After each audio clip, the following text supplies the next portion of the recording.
Bonjour à tous, je suis Barek et bienvenue sur la tribune de Coruscant pour cette nouvelle vidéo des références sur le comic Hidden Empire tome 1 du 3e crossover de la période entre l'Empire contre-attaque et le retour du Jedi.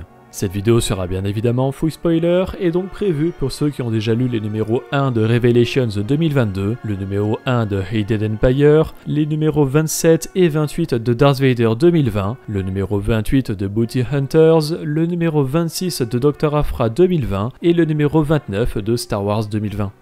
Afin de détruire la machine de mort de Tontaza, Dark Vador décide d'envoyer le druide astromécano M7B sous l'arme en y cachant son sabre laser pour que ce dernier, à l'aide de la force du Seigneur Noir des Sith, découpe la machine dans sa hauteur. Le tout reprend une scène du début du retour du Jedi où son fils Luke Skywalker cache son sabre laser dans la tête d'un autre druide astromécano, R2D2. Course Numa!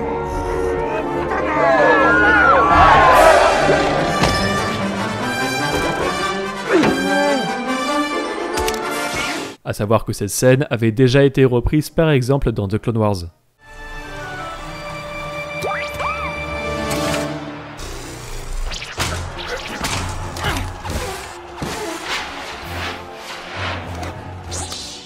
Le groupe de rebelles composé de Leia Organa, Amelie Noldo, Luke Skywalker, Chewbacca, Lobot et Lando Calrissian décide de prendre une petite pause dans un hôtel de Spira, marquant la première apparition de la planète. Spira était mentionné dans le parc à thème Galaxy's Edge, mais aussi dans les romans Renaissance où Poe Dameron dit y avoir passé un jour de vacances, et dans L'Orage gronde où la planète est représentée par une île flottante dans le ciel de la Foire de la République. Mais Spira provient de l'univers légende où elle est citée dans différents jeux de rôle comme l'aventure The Spira Regatta, publiée dans le Star Wars Adventures de Journal numéro 1. Dans les jeux de rôle, Spira était déjà représentée comme une destination touristique avec d'innombrables îles pour des personnes fortunées.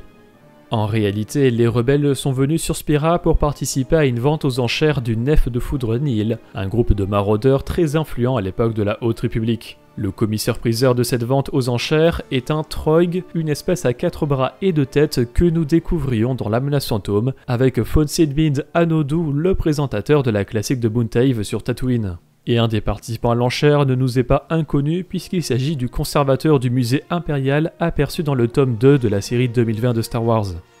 Le plan d'Amelie Noldo est, grâce au réacteur à scientier du vaisseau Nihil, de rejoindre le convoi du Quetzarat, un mystérieux ensemble de vaisseaux disparus qui pourrait aider la rébellion avec ses problèmes de carburant, puisqu'il serait rempli de Tibana et de coaxium.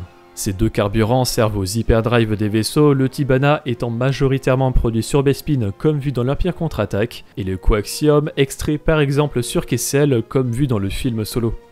La présence du vaisseau Nihil et du réacteur à scientier n'est pas le seul lien avec la Haute République, puisqu'Oldo précise également que le Quetzarat était le vaisseau amiral d'un convoi de 100 vaisseaux-citernes de la guilde Bine, une guilde de la Haute République justement.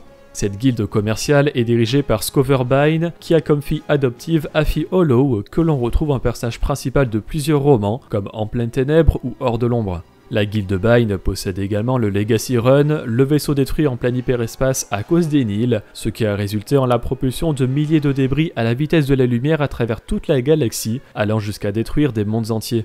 Cet événement est appelé le grand désastre de l'hyperespace, et le convoi du Quetzarat aurait justement été perdu durant cet événement, puisqu'Oldo dit qu'il a disparu le jour où une étrange tempête a frappé l'hyperespace.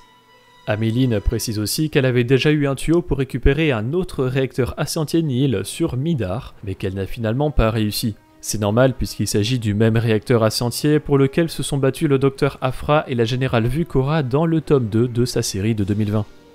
Enfin, après avoir utilisé le réacteur sans le vouloir, les rebelles se retrouvent dans le non-espace face à une immense plateforme spatiale qui n'est autre que le grand hall des Nihil, le quartier général des maraudeurs. À l'époque de la Haute République et après l'attaque de la Foire de la République, l'œil des Nihil, leur chef Marchion Ro, ordonne de fortifier la base, créant un grand dôme physique. Et peu de temps avant la destruction du flambeau stellaire, un groupe de Jedi attaqua directement le grand hall, alors détruit par les Nihil eux-mêmes afin d'y piéger les Jedi. Ce que trouvent les rebelles ici des siècles plus tard sont donc les ruines de ce qu'il reste de cet événement. Dans le numéro 28 de Bounty Hunters, Dark Vador envoie Baylord Valance et son équipe sur Bestine, où l'Aube écarlate prévoirait d'attaquer une cargaison impériale de médicaments destinés à la population locale. Bestine, ou plutôt Bestine 4, est une planète mentionnée de base dans une scène coupée d'Un Nouvel Espoir, où Biggs Darklighter raconte son projet de faire défection et de rejoindre l'Alliance Rebelle par l'intermédiaire d'un ami sur Bestine, bien qu'il s'agisse plus d'une mention de la ville éponyme présente sur Tatooine. My friend has a friend on Bestine who might help us make contact. You're crazy, you could wander around forever trying to find them. En effet, Bestine est à la fois une planète de la bordure intérieure, vue pour la première fois dans le jeu vidéo X-Wing de 1993, mais aussi une ville de Tatooine du jeu vidéo Galaxies An Empire Divided de 2003. Mais dans le canon, à l'époque de la Haute République, Bestine est, comme Spira, représenté à la Foire de la République, puis cité dans The Clone Wars lorsque les Jedi Kit Fisto et Nadar Veb découvrent la forteresse du général Grievous sur Vassek 3. Contact the fleet of Bestine. Inform them we've engaged Grievous and require reinforcements. Right away, sir. Le one-shot Revelations, sorti fin 2022, est sorti dans le but de teaser les événements des prochains comics, impliquant de nombreuses séries comme Star Wars, Dark Vador, Dr. Aphra, Bounty Hunters, Han Solo et Chewbacca et Yoda, mais surtout préparer le 4e crossover de la période séparant l'Empire contre-attaque du Retour du Jedi, appelé Dark Droids. Ainsi, alors que Dark Vador est en méditation dans une cuve de Bacta au sein de son château sur Mustafar, il est appelé par l'œil de Webishbog via la Force. L'œil de Webishbog est une entité du côté obscur qui vit sur Mustafar en symbiose avec un géant aveugle que le Seigneur Noir des Sith avait déjà rencontré au début de sa série de comics de 2020 et qui l'avait emmené à découvrir Exegol et la flotte de destroyers stellaires cachés de Dark Sidious. L'œil de Webishbog est cependant apparu pour la première fois dans la novélisation de l'ascension de Skywalker où le suprême leader Kylo Ren vient à sa rencontre lors de son passage sur Mustafar. De base, l'œil, alors appelé Oracle durant la production, devait faire partie du film. Le réalisateur J.J. Abrams avait approuvé le design et avait demandé à ce qu'il soit inclus dans le film, ce qui a conduit l'équipe des effets spéciaux à construire un animatronique. Mais la scène a été coupée car elle n'apportait a priori que des explications trop longues qui pouvaient être abordées de manière plus concise. L'œil de Webishbog donne ainsi des visions du futur à Vador, d'abord en teasant la série Dark Vador, où Sabé revêt une armure très particulière, mélangeant probablement un Stormtrooper et un garde royal avec la texture du casque de Dark Vador. Aux côtés de Sabé, on peut d'ailleurs remarquer 2 conseillers de l'empereur visibles dans le Retour du Jedi, Janus Grijatus et Sim Alou. Un bref passage dans le passé se déroule durant la maxi-série Yoda qui vient tout juste de sortir en français, où Anakin Skywalker et Yoda affrontent des droïdes séparatistes aux côtés de la compagnie 326. L'œil de Webishbog ne fait que répéter la même phrase énigmatique, un fléau approche, il s'attaquera d'abord au métal, puis au désordre et enfin à l'esprit, la phrase qui a servi à la promotion du crossover Dark Droids à la célébration 2023. L'entité nous apprend l'existence d'un droïde nommé Ajax Sigma sur la lune de Clixon, un lieu connu sous le nom de Monde des droïdes dans l'univers légende via la série de comics Star Wars de 1977. Il s'agit d'une gigantesque plateforme mobile qui sert de foyer au cyborg Clixon.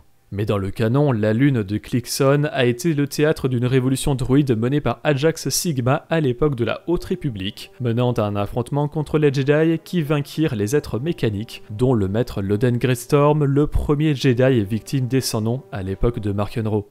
Cependant, le joyau neural d'Ajax Sigma fut conservé, transmis durant des siècles jusqu'aux événements de la maxi-série Han Solo et Chewbacca, où les 2 contrebandiers sont engagés par Jabba le Hutt pour récupérer les cendres de Krestrel Naran, un ancien rival du Hutt. Cependant, l'urne que Han et Chewie arrivent à voler ne contient pas de cendres mais le joyau neural d'Ajax, qu'ils finissent par enterrer avant qu'un droïde vienne le récupérer. Il s'agit d'ailleurs d'un droïde d'usage général ASP, un modèle créé pour le projet multimédia Les Ombres de l'Empire en 1996, avant d'être ajouté à l'édition spéciale d'Un Nouvel Espoir en 1997 sur Tatooine. Et c'est sur le monde de Mechis 3 qu'Ajax est reconstruit, reprenant son apparence d'antan en plus sombre. Mechis 3 était auparavant uniquement cité dans les jeux de rôle Le Réveil de la Force et Rise of Separatists, ainsi que dans l'extension Desperate Circumstances du jeu de cartes de FFG. Mais dans l'univers légende, Mechis 3 provient du roman Le Sabre Noir, où la planète est l'un des principaux fabricants de droïdes de la galaxie et a même été envahie par les droïdes assassins IG-88 lors de la révolte de Mechis 3 dans la nouvelle Zafar I Am, The Tale of IG-88. Et d'une manière encore inconnue, le réveil d'Ajax Sigma coïncidera, selon les visions de Vador, à une perte de contrôle des électro-tatouages du Docteur Aphra par l'étincelle éternelle, à la révolte de Bail de Valence contre ses collègues chasseurs de primes, et à un affrontement entre Ajax et Luke Skywalker sur la lune de Clixon. On apprend également que la cage de Fermata, le piège que compte utiliser Kira pour vaincre Dark Sidious et Dark Vador, est une arme conçue par un ancien Seigneur Sith, Dark Momin, le Sith présent dans la série de comics Le Seigneur Noir des Sith, et qui a aidé Vador à construire sa forteresse sur Mustafar. Et enfin, nous savons désormais que Valance va trahir l'Empire puis être pourchassé par des tueurs impériaux, à savoir l'escadron Inferno, composé d'Aiden Versio, Del Meeko et Gideon Ask, les personnages principaux de la campagne du jeu vidéo Battlefront 2 et du roman Battlefront 2 l'Escouade Inferno. Enfin, dans le numéro 28 de Darth Vader, le Seigneur Noir se lance dans une nouvelle mission avec l'ombre de la reine Saabé sur Skeko Minor, une planète contrôlée par le contremaître Wat Tambor du Techno-Syndicat durant la guerre des clones. C'est notamment sur cette planète qu'a été retenu le clone Echo pour des expérimentations avant d'être secouru par le Bad Batch, puis rejoindre cette escouade très particulière. Dans le comic, Z67 nous apprend qu'après avoir tué Wat Tambor sur Mustafar, Vador est allé sur Skeko Minor pour tuer les séparatistes restants et instaurer un nouveau régime. Cependant, le petit-fils de Wat Tambor, Jool Tambor, semble avoir repris le pouvoir. En complément de cette vidéo, je vous invite à nous rejoindre ce soir sur Twitch pour un live critique de Hidden Empire tome 1. Merci d'avoir regardé cette vidéo et j'espère qu'elle vous a plu. Si c'est le cas, n'hésitez pas à laisser un like, à la partager et à vous abonner en activant les notifications si vous ne voulez pas rater les vidéos de la Tribune de Coruscant. Pour être au courant de l'actualité Star Wars au quotidien, suivez-nous sur Facebook, Instagram et Twitter et tous les dimanches, nous débriefons de l'actualité sur Twitch lors de notre émission à la bas dans les étoiles. A bientôt et que la force soit avec vous.